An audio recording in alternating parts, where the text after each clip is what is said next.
Election అప్డేట్స్ను అందరికంటే ముందుగానే తెలుసుకోవాలంటే ఈరోజే RTV లైవ్ యాప్ని మీ మొబైల్లో డౌన్లోడ్ చేసుకోండి. ప్రసక్తి ఉండదు. ఎప్పుడైతే వయలేట్ చేసి మాబ్ వస్తారో అలాంటప్పుడు కఠినమైన చర్యలు తీసుకోవడం జరుగుతుంది. ఇది ఒక నథింగ్ బట్ ఒక హెచ్చరిక లాగా.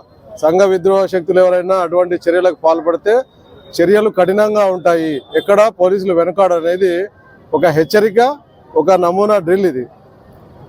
సో దయచేసి అందరూ కూడా కోఆపరేట్ చేయండి.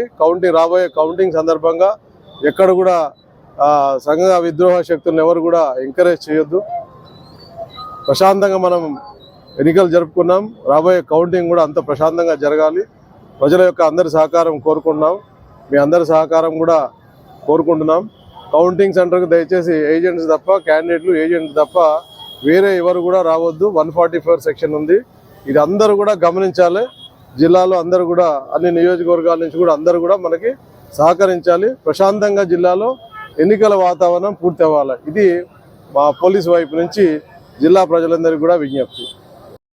కౌంటింగ్ సందర్భంగా ఎక్కడ కూడా అవాంఛనీయ సంఘటనలు జరగకుండా సెన్సిటివ్ విలేజెస్ ఒక 75 ప్రాంతాల్లో పికెట్లు వేయడం జరిగింది. అన్ని మండల హెడ్ క్వార్టర్స్లో మొబైల్ టీమ్స్ ఉంటాయి. ఎస్ఐ ఆధ్వర్యంలో, ఇన్స్పెక్టర్ ఆధ్వర్యంలో QRT టీమ్స్ ఉంటాయి. వాళ్ళందరూ కూడా రౌండ్ ది క్లాక్ పెట్రోలింగ్ తిరగడం జరుగుతుంది. అనుమానితులందరినీ, ట్రబుల్ మాంగర్స్, షీట్ హోల్డర్స్ అందరినీ కూడా వాళ్ళని ముందుగానే కస్టడీలోకి తీసుకోవడం జరుగుతుంది. ఎక్కడ కూడా ఎవరికి కూడా అవకాశం ఇవ్వకుండా, శాంతి భద్రతలకు భంగం కలగకుండా అన్ని చర్యలు కూడా సిద్ధం చేయడం జరిగింది.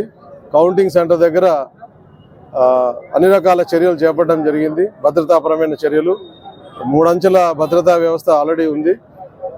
మనకి ఇంకొక 4వ అంచె కూడా ఆ రోజు కౌంటింగ్ ముందు రోజు నుంచి స్టార్ట్ అవుతుంది. ఇది కాకుండా మనకి ఆలగడ్డలో ఒక BSF కంపెనీ ఉంది. సో ఆ కంపెనీ 90 మెంబర్స్ ఉంటారు. దాంట్లో కొంత భాగం బనగానపల్లి, కొంత ఆలగడ్డ అక్కడ యూటిలైజ్ చేసుకోవడం జరుగుతుంది. ఇంకొక కంపెనీ వస్తుంది, అది నంద్యాల, డోన్, మిగతా ప్రాంతాల్లో యూటిలైజ్ చేయడం జరుగుతుంది. సిబ్బంది కొరత ఏం లేదు.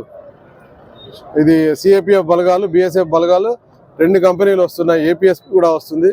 కాబట్టిగా అన్ని రకాలుగా కూడా మేము పోలీసులు సంసిద్ధంగా ఉన్నాం.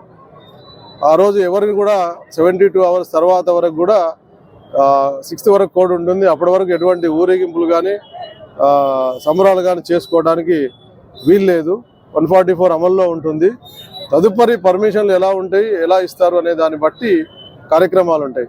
దయచేసి ఎక్కడి గ్రామాల్లో, ఎక్కడి మండలాల్లో ప్రజలు, ఎక్కడ హెడ్ క్వార్టర్లో ప్రజలు అక్కడే వాళ్ళ ఇళ్ళ దగ్గర ఉండాలి. ఎవరు కూడా వాళ్ళ విధులు పక్కన పెట్టి ఎవరు కూడా అసెంబ్లీ అవ్వడానికి ప్రయత్నం చేయవద్దండి. ఇది మా యొక్క మనవి. చేసాం, ఎక్కడ కూడా క్రాకర్స్ యూజ్ చేయకూడదు. ఎక్కడైనా ఎవరైనా ప్రయత్నం చేస్తే మాత్రం వయలేషన్ అవుతుంది, కేసులు అవుతాయి. ఎవరైనా ఘర్షణలకు దిగినా కానీ తప్పకుండా కేసులు కట్టడం జరుగుతుంది. ఎలక్షన్ కోడ్ పరిధిలోకి వస్తారు.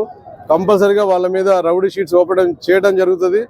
ఆల్రెడీ మొన్న జరిగిన సంఘటనలో కొన్నిట్లో షీట్లు కూడా ఓపెన్ చేశాం.